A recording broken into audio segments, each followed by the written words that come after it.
बिस्मिल्लाहिर्रहमानिर्रहीम। अल्लाहुम्मा सल्लि अला मुहम्मदिन नबील उम्मी व अला आलिहि वसल्लिम तस्लीमा।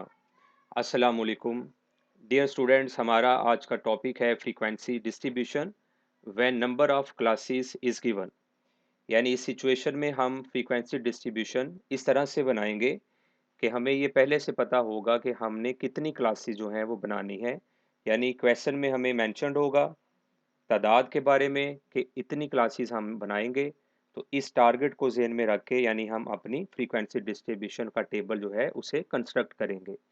ठीक है जी, तो क्वेश्चन पढ़ते हैं और समझते हैं ये बात हमें कैसे पूछी जाएगी। तो following are the weights in kilogram of 25 sacks of rice. हमें कुछ ऑब्जर्वेशंस दी गई हैं। तो हमें ये बताया जा रहा है कि ये 25 राइस के सैक्स हैं, बोरियां हैं जिनके अंदर राइस हैं और उनकी तादाद है बोरियों की 25। और ये जो रिकॉर्ड की गई हैं उनकी यानी वज़न जो किया गया है वो किलोग्राम में किया गया है। अब क्वेश्चन है जी, make a frequency distribution of the following observations taking 5 classes only. जो ग्रीन में हाईलाइट किया है इसी वजह से किया है कि ये वो सिचुएशन है जिसको हम आज डील करने जा रहे हैं कि हमें क्वेश्चन में मेंशन्ड है कि आपने जो फ्रीक्वेंसी डिस्ट्रीब्यूशन बनानी है उसमें जो क्लासेस आए, जो क्लासेस की तादाद होगी वो 5 होगी, ना 5 से कम होगी ना 5 से ज़्यादा होगी। यानी टारगेट हमें वो दे देगा जी, इतनी क्लासेस जो हैं वो आप बनाएंगे। तो उन क्लासेस की तादाद को मद्देनज़र रख के हम ये सेटल करेंगे कि हम फ्रीक्वेंसी डिस्ट्रीब्यूशन कैसे बनाएंगे। तो ऑब्जर्वेशंस को देखते हैं जी। 25 ऑब्जर्वेशंस हैं यानी कि 25 जो बोरियां हैं चावल की, उनका वज़न हमें दिया गया है और हमने इसकी फ्रीक्वेंसी डिस्ट्रीब्यूशन बनानी है। तो सबसे पहला काम ये होगा कि हम अब इसका इंटरवल फाइंड आउट करेंगे। ठीक है जी, तो हमें ये पता है कि क्लासेस कितनी है। इंटरवल को फाइंड आउट करने के लिए हमारा जो फार्मूला है उसकी तरफ चलते हैं। कैसी सिचुएशन में हम इंटरवल जो है वो कैसे फाइंड करेंगे, क्या फार्मूला लगाएंगे। तो सबसे पहले जैसे मैंने आपको ये बताया हुआ है कि कोई भी फ्रीक्वेंसी डिस्ट्रीब्यूशन का क्वेश्चन हमारे सामने हो तो हमने उसकी रेंज फाइंड आउट कर लेनी है। ठीक है जी, तो फार्मूला देखते हैं और देखते हैं कि कैसे इसको हम एच जो है इंटरवल जो है वो कैसे फाइंड करेंगे। तो देखें जी स्टूडेंट्स, एच फाइंड आउट करने का फार्मूला आपके सामने है। रेंज हमने निकालनी है पहले और रेंज को हम एच जो फार्मूला आपको नज़र आ रहा है उसमें ऊपर रेंज का लफ्ज़ भी लिख सकते हैं और रेंज का फार्मूला भी लिख सकते हैं। दोनों तरीके हैं लिखने के, जैसे मर्ज़ी अपनी आसानी के मुताबिक हम इसे कर लेते हैं। तो देखें जी, रेंज निकालने के लिए हमने एक नज़र डाटा को देखना है और ये फाइंड आउट करना है कि सबसे बड़ी वैल्यू जो है वो कौन सी है। ठीक है जी, तो अब हम देखेंगे एक्सएम से यानी मुराद है कि सबसे बड़ी वैल्यू जो भी ऑब्जर्वेशन हमें गिवन है उसके अंदर कौन सी है, और एक्स नॉट से मुराद है कि सबसे जो छोटी वैल्यू है वो कौन सी है। तो एक्स एम एक्स नॉट हम अपने डाटा सेट के अंदर देखते हैं, फाइंड आउट करते हैं। तो देखें जी, सबसे पहले एक्स एम जो है वो बन रहा है जी 93। चूँकि जो वैल्यूज़ हमें गिवन है इनमें सबसे बड़ी वैल्यू है 93। तो एक्स एम की जगह पे हम पुट कर लेंगे जी 93। और अब हम ढूंढते हैं जी सबसे छोटी वैल्यू कौन सी है। तो सबसे छोटी वैल्यू जो है तमाम वैल्यूज़ में से हम नोट करते हैं 45 है। तो एक्स नॉट की जगह पे हम 45 पुट कर लेंगे। तो इस तरह हमारे पास जो आंसर है वो आ गया जी 48। तो अब हमने ये जो आंसर है हमारा रेंज का, इसको हमने पुट कर देना है इंटरवल फाइंड आउट करने के लिए, यानी एच के फार्मूला के अंदर। तो ऊपर हम लिख देंगे 48 जो कि हमने रेंज से हासिल किया है। और नंबर ऑफ़ क्लासेस हमें क्वेश्चन के अंदर गिवन थी कि हमने जो क्लासेस है वो बनानी है जी 5। तो अब हम इसको डिवाइड करेंगे, डिवाइड करने से हमें आंसर मिल जाएगा 9.6। ठीक है, अब हमने यहाँ पे एक बात नोट करनी है ये राउंडिंग के हवाले से कि जब हम डिवाइड करेंगे तो आंसर अगर हमारा पॉइंट्स में आ रहा है तो हमने इसको फिर कैसे लिखना है। ये टोटली डिपेंड करता है हमें जो डाटा दिया जाता है। ठीक है, जैसे आप देख रहे हैं हमें जो डाटा दिया गया है वो होल नंबर्स के अंदर है। तो चूंकि होल नंबर्स के अंदर है तो हम इसको फिर राउंड कर देंगे, अपवर्ड राउंडिंग इसे हम करेंगे हमेशा। तो यानी 9.6 को हम 10 लिख लेंगे। ठीक है, अप्रॉक्सीमेटेडली यानी हम इसको 10 कह सकते हैं 9.6 को। यानी अगर हमारे पास जो डाटा है वो होल नंबर्स में होगा तो हम होल नंबर में ही एच को राउंड करके लिखेंगे। और अगर फ़र्ज़ करें हमें डाटा जो है वो दिया होता 1 डेसिमल पॉइंट के अंदर, यानी इशारे के बाद एक जवाब होता, तो फिर हमने इसको 9.6 लिख लेना था। और अगर फ़र्ज़ करें जो हमें गिवन वैल्यूज़ हैं, जो क्वेश्चन है उसके अंदर जो वैल्यूज़ हैं, वो इशारे के बाद 2 दर्जे तक दी होती, तो फिर हमने 48 को 5 पे डिवाइड करके जो आंसर आना था, उसको भी 2 दर्जे तक राउंड कर लेना था। ठीक है? तो यानी कि इसमें सिर्फ़ यही बात ज़हन-नशीन करने वाली है कि h के अंदर जब हम राउंडिंग करेंगे, तो उसको अकॉर्डिंग टू द क्वेश्चन और according to the given values round करेंगे। यानी जो हमें वैल्यूज़ दी जाएँगी सवाल के अंदर, उसको मद्देनज़र रख के हम इसको राउंड कर देंगे। होल नंबर है तो होल नंबर में, और अगर 1 डेसिमल पॉइंट है या 2 डेसिमल पॉइंट है तो उसके मुताबिक करेंगे। ठीक है जी, तो अब इस एच की मदद से हम अपनी क्लासेस बनाते हैं, और इसके लिए हम चलते हैं जी वर्कशीट की तरफ। 45, तो हम पहले कॉलम में क्लासेस वाले में जो पहली वैल्यू लिखेंगे वो 45 लिखेंगे। तो यहाँ पे हमने 45 लिख दिया जी।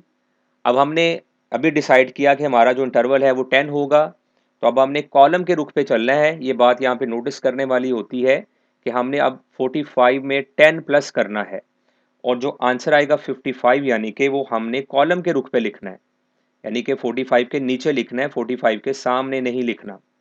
ठीक है, यहाँ पे अक्सर स्टूडेंट मिस्टेक करते हैं जिसकी वजह से क्वेश्चन फिर उनका गलत भी हो जाता है। तो अब हम क्या करेंगे, इसी रुख पे जो हमने इंटरवल फाइंड किया फार्मूला लगा के एच वाला, वो हम इधर पुट करते जाएंगे उसे, यानी ऐड करते जाएंगे। अब 55 में मज़ीद हम 10 ऐड करेंगे, तो ये बन जाएगा जी 65। इसी तरह 65 में मज़ीद हम 10 ऐड करेंगे, ये बन जाएगा 75।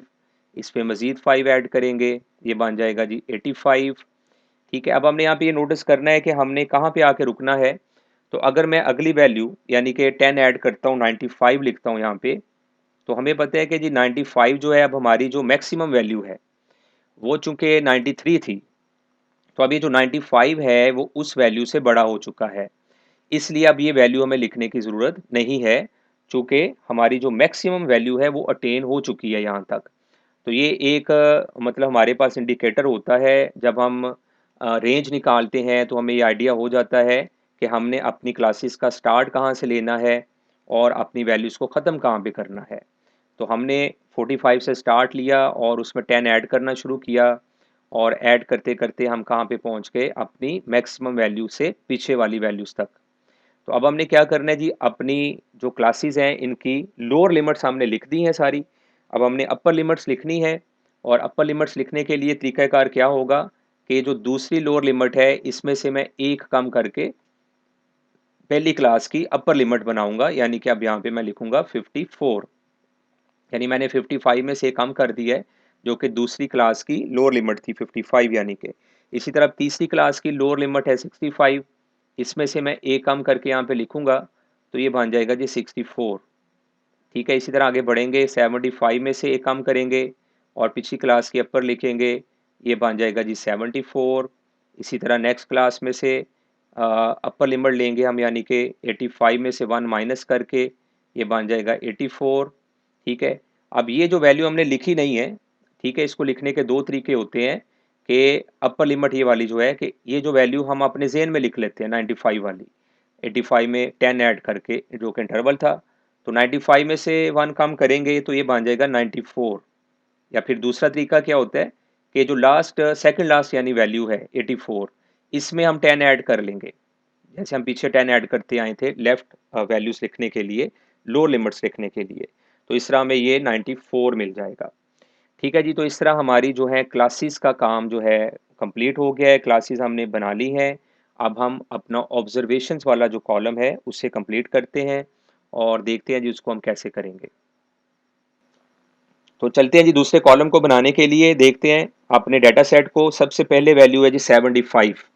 तो अब हमने देखना है 75 जो हमने क्लासेस बनाई है, पहला यानी कॉलम बनाया है, उसमें 75 कौन सी क्लास में लाई करता है। तो हम देख रहे हैं कि जो सेकंड लास्ट क्लास है ये शुरू होती है 75 से और जाती है 84 तक।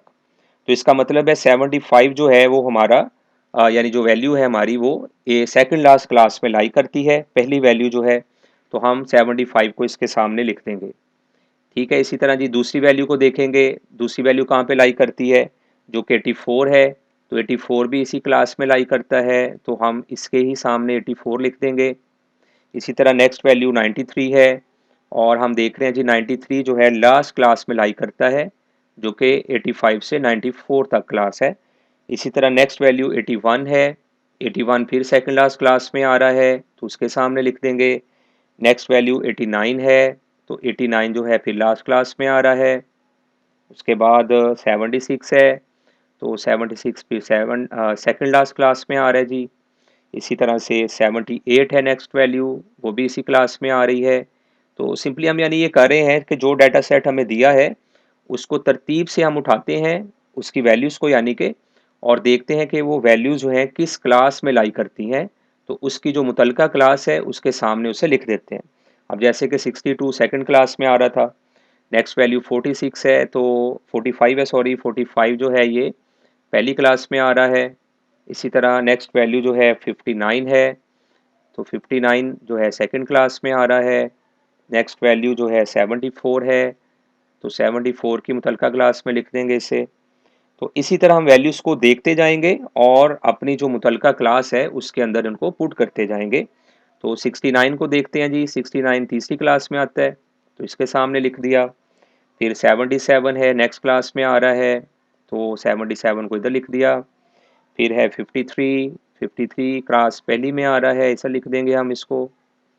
उसके नेक्स्ट है जी 61, तो 61 की मुतलका क्लास में लिख दिया। उसके नेक्स्ट 63 है, तो इसकी मुतलका क्लास में लिख दिया। फिर 71 है, तो 71 की मुतलका क्लास में लिख दिया। फिर 67 है जी, तो 67 भी इसी क्लास में आ रहा है। ठीक है, बिल्कुल एक सेम पैटर्न पे हम चल रहे हैं और वैल्यूज़ को उनकी मुतलका जो क्लासेस हैं वहाँ पे देखते हैं कि कौन सी क्लास में लाई करती हैं, तो वहाँ पे हम लिखते जा रहे हैं इसको। नेक्स्ट वैल्यू 58 है जी, तो 58 को मुतलका क्लास में लिख दिया। 64 है, फिर 64 लिख देंगे मुतलका क्लास में। 67 है, ये भी मुतलका क्लास में आ जाएगा। उसके नेक्स्ट 50 है, 50 को पहली क्लास में लिखेंगे चूँकि पहली क्लास में आ रहा है। फिर 65 है, ये तीसरी क्लास में आता है। उससे नेक्स्ट जो है 66 है और 66 भी इसी सेम क्लास में आ रहा है। तो यहाँ तक हमने अपनी जो ऑब्जर्वेशंस थी, जो कि हमें 25 ऑब्जर्वेशंस दी गई थी, वो हमने कंप्लीट कर ली है। हर वैल्यू को उसकी मुतलका क्लास में हमने लिख दिया है। अब हमने जी गिनना है कौन सी क्लास में कितनी वैल्यूज़ जो हैं वो आती हैं, इन्हें काउंट करेंगे। इसी काउंट करने को ही हम जो है वो फ्रीक्वेंसी कहते हैं। तो देखें जी, पहली जो क्लास है इसके अंदर कितनी वैल्यूज़ हमें नज़र आ रही हैं जी, ये 3 वैल्यूज़ नज़र आ रही हैं हमें पहली क्लास में, तो 3 यहाँ पे आ जाएगा। नेक्स्ट जो क्लास है उसमें 6 वैल्यूज़ हैं, यहाँ पे 6 आ जाएगा। वैल्यूज़ की तादाद को यानी हम सिंपली गिन रहे हैं। तो नेक्स्ट जो क्लास है उसके अंदर 8 वैल्यूज़ आ रही हैं, यहाँ पे 8 लिख देंगे। नेक्स्ट क्लास में फिर अगेन 6 वैल्यूज़ आ रही हैं, यहाँ पे 6 लिख देंगे। नेक्स्ट क्लास में 2 वैल्यूज़ आ रही हैं, तो यहाँ पे 2 लिख देंगे। तो इस तरह अगर मैं अब यहाँ पे टोटल लिखूँ इसका, तो आप ज़रा नोट करें कि जो हमने कॉलम बनाया है फ्रीक्वेंसी का, इसको अगर हम टोटल करें तो ये जो टोटल है ये आ रहा है हमारे पास 25। तो इस तरह हमें ये भी आइडिया हो जाएगा कि जो वैल्यूज़ हमें दी गई हैं उनकी तादाद उतनी ही होनी चाहिए जितनी के अब फ्रीक्वेंसी का टोटल है, यानी ये दोनों चीज़ें आपस में मैच होनी चाहिए, फ्रीक्वेंसी का टोटल और जो वैल्यूज़ हमें वो देगा उनकी तादाद। ठीक है जी, तो आई होप कि आपको ये इजी मेथड है समझ आ गया होगा कि अगर हमें वो क्लासेस की तादाद देता है तो किस तरह से हम फ्रीक्वेंसी डिस्ट्रीब्यूशन बनाएंगे। तो इंशाल्लाह मिलते हैं जी नेक्स्ट वीडियो में, तब तक के लिए अल्लाह हाफिज़।